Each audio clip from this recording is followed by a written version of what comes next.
আসসালামু আলাইকুম রহমতুল্লাহি ওবরাকাতু নাহমাদুহু ওয়া নুসাল্লি আলা রাসূলিহিল কারীম আম্মা বাদ।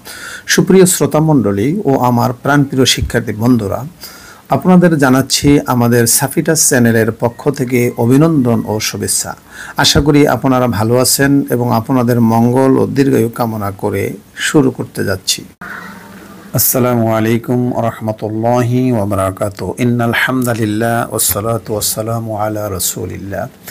সুপ্রিয় শিক্ষার্থী বন্ধুরা, আমাদের সাফিটাস চ্যানেল থেকে সকলকে জানাচ্ছি শুভেচ্ছা ও স্বাগতম। আশা করি সকলে ভালো আছো, সুস্থ আছো এবং নিরাপদে আছো। তোমরা নিরাপত্তা বজায় রেখেই চলবে, আগে নিজের জান মালের হেফাজত করবে এবং পরিস্থিতির মোকাবেলা করবে।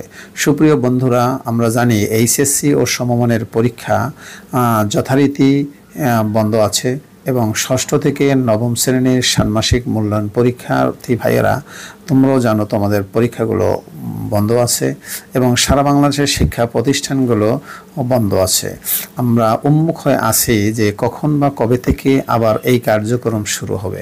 আসো বন্ধুরা, এ বিষয়ে আপডেট কিছু সংবাদ আমরা জেনে নেই। আমরা দেখেছি গত মাসে পরপর দুইবার এইচএসসি ও সমমানের পরীক্ষা পিছিয়ে 1 আগস্ট পর্যন্ত পরীক্ষা স্থগিত করা হয়েছে। বন্ধুরা, ইতিমধ্যে 2 দফা এইচএসসি ও সমমানের পরীক্ষা পিছিয়ে 1 আগস্ট পর্যন্ত ঘোষণা দেওয়া হয়েছে। শিক্ষা মন্ত্রণালয়ের নীতি নির্ধারকরা মনে করছেন পরীক্ষার্থীদের কোনোভাবেই ঝুঁকিতে ফেলা যাবে না, তাই পরিস্থিতি বুঝে খুলে দেওয়ার সিদ্ধান্ত গ্রহণ করা হবে।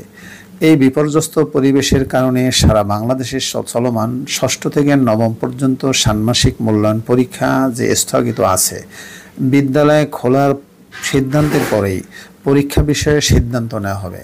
তারা আরও বলেন, আগে অগ্রাধিকার ভিত্তিতে পরিবেশ ভালো হলে এইচএসসি ও সমমানের পরীক্ষা শুরু হবে, এরপর স্কুল কলেজগুলো খোলা হবে, এরপরে বিশ্ববিদ্যালয় খোলার সিদ্ধান্ত নেওয়া হবে। সাংবাদিকদের প্রশ্নোত্তরে প্রাথমিক ও গণশিক্ষা মন্ত্রণালয়ের এক কর্মকর্তা বলেন, আগামী রবিবার এ বিষয়ে সিদ্ধান্ত হতে পারে যে শিক্ষা প্রতিষ্ঠান কখন থেকে কবে খোলা হচ্ছে। শিক্ষা মন্ত্রণালয়ের উচ্চ পর্যায়ের সূত্রে জানা গেছে, আগামী 4/8/24 থেকে যথারীতি এইচএসসি ও সমমান পরীক্ষা চালু করার সিদ্ধান্ত নেওয়া হয়েছে। পূর্বের রুটিন অনুপাতেই এই পরীক্ষা অনুষ্ঠিত হবে এবং স্থগিত পরীক্ষার রুটিন 11 আগস্ট লিখিত পরীক্ষা শেষ হওয়ার কথা রয়েছে। তাই 11 আগস্টের পর স্থগিত পরীক্ষাগুলোর রুটিন দেওয়া হবে। বন্ধুরা, তোমরা যারা এইচএসসি ও সমমান পরীক্ষার্থী, তোমাদেরকে সবসময় সকল পরিস্থিতির মোকাবেলা করেই নিজের মনকে শক্ত রেখে পরীক্ষার প্রস্তুতি নিতে হবে।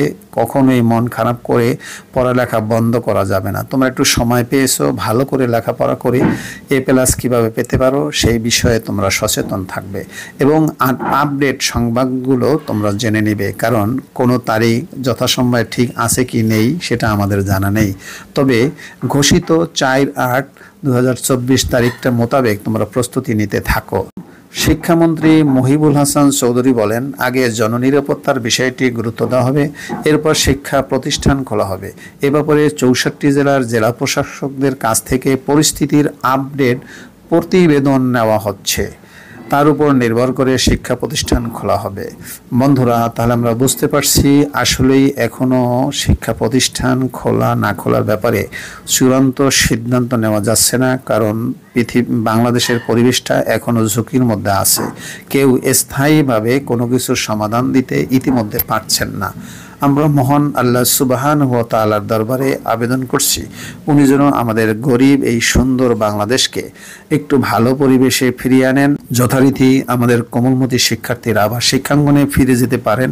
সেই পরিবেশ কামনা করছি আল্লাহ রাব্বুল আলামিনের কাছে এবং যথাযথ কর্তৃপক্ষ যেন এই পরিবেশটা তৈরি করার ব্যবস্থা হাতে নেন। আমাদের সাফিটাস চ্যানেলের সাথে থাকার জন্য আপনাদের জানাচ্ছি শুভেচ্ছা ও অভিনন্দন।